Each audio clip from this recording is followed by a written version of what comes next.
Hi friends, welcome to the channel.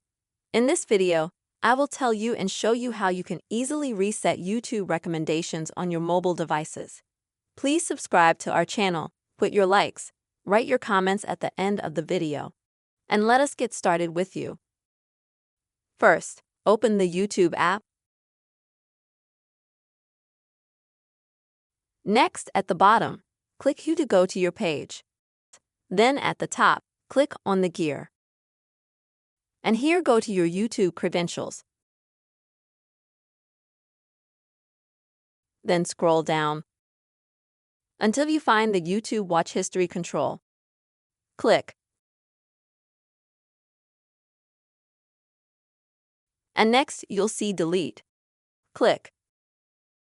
Then delete all time.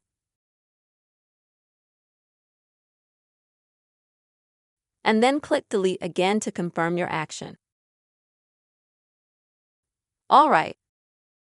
So friends, this way you will be able to delete your YouTube viewing and search history, due to which you will be able to reset your YouTube recommendations on mobile devices.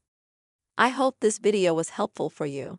Please subscribe to our channel, write your comments, and be sure to put your likes. See you later.